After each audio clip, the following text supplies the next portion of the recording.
ستمبر 2011 میں سندھ کے advocate general نے سپریم کورٹ کو مطلع کیا کہ 40% افسران کسی نہ کسی سیاسی پشت پناہی کی وجہ سے اپنی نوکری کر رہے ہیں۔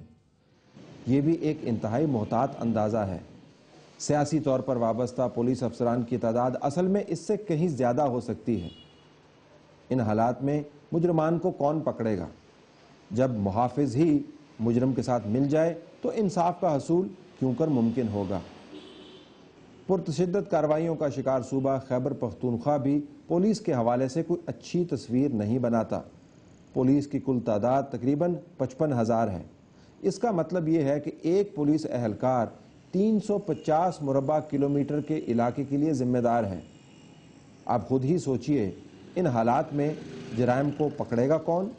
روک تھام کون کرے گا؟ تفتیش کون کرے گا؟ شواہد کون بنائے گا؟ اور عدالت میں جا کر مقدمے کو مضبوط کون کرے گا؟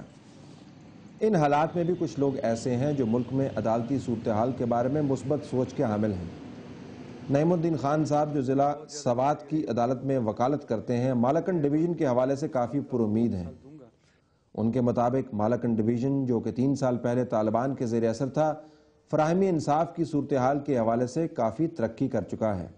میں پرٹیکولرلی آپ کو سوات کا وہ مثال دوں گا کہ 2009 سے قبل ادھر تقریباً 23,000 مقدمات زیر التوا تھے، اور 2009 کے بعد with in a period of 2 years صرف 3,000 مقدمات رہ گئی، باقی 20,000 مقدمات ادھر تصفیہ ہو چکی ہیں۔ اگرچہ ہمارا اپنا تجربہ اس حوالے سے مختلف تھا۔ پچھلے دنوں سوات کا دورہ کرنے کے بعد ہم اس نتیجے پر پہنچے کہ لوگ ابھی بھی انصاف کی فراہمی نہ ہونے کی وجہ سے بہت تنگ ہیں۔ ان عدالتوں کے اندر بھی آپ کو بے شمار ایسے لوگ نظر آئیں گے جو مقدمات کی سماعت کے بھنور میں پھنسے ہوئے ہیں اور کسی جگہ سے جلد انصاف ملنے کی امید نہیں رکھتے۔ بین الاقوامی طور پر ہم نے انصاف کے نام پر بہت سی امداد بھی حاصل کی۔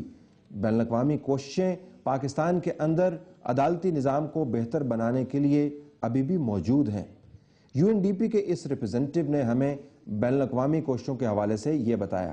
Many women are not having access to such support, and so that we have created some legal aid provisions. We work on the Musari Hanjaman system, developing for alternate dispute resolution mechanism. We have had a lot of support and also commitments from the judiciary, Federal Academy of Judiciary, and also bar associations, police, Ombudsman's office. We are very glad that their continued support and commitments are there. It's not necessarily issue of having good legal framework. I think the Pakistan is also already signatory to many international conventions on economic, social, cultural rights or political and citizen rights, set of like elimination of all form of discrimination against women, child rights, and this, also disabled people. So it's a matter of implementation, which is always very difficult and challenging. مگر ابھی بہت کام کرنا باقی ہے۔ چھوٹی عدالتوں کے اندر جو کارروائیاں ہوتی ہیں اس کی پوچھ پرتیت نہیں ہو پاتی۔ وکلا حضرات کے رویے اپنی جگہ پر، عدالتوں کے معاملے اپنی جگہ پر، پولیس کی کرپشن اپنی جگہ پر، اور اس کے ساتھ ساتھ توجہ کا نہ ہونا اپنی جگہ پر۔ ان تمام مختلف نکات کے درمیان عوام پھنسے ہوئے ہیں۔ پاکستان میں جو کام کرنے کی ضرورت ہے وہ بہت واضح ہے۔ سب سے بڑا مسئلہ تو یہ ہے کہ اگر آپ سوچتے ہیں تو آپ شاید آپ کے دماغ میں یہ تصویر آئے کہ پولیس اسٹیشنز کے سامنے اور کورٹس کے سامنے غریبوں کی لائنیں لگی ہوئی ہیں اور وہ انصاف کی فراہمی کا انتظار کر رہے ہیں بے صبری سے۔ ایسا نہیں ہے۔ وہ ریاست کے سارے تمام سسٹم سے دور رہنا چاہتے ہیں۔ وہ پولیس سے، عدالت سے، اومبڈسمن سے یا تو بالکل بے خبر ہیں، لا تعلق ہیں، نہ وہ سمجھتے ہیں کہ ان کے مسائل کا ان کے پاس کوئی حل ہے۔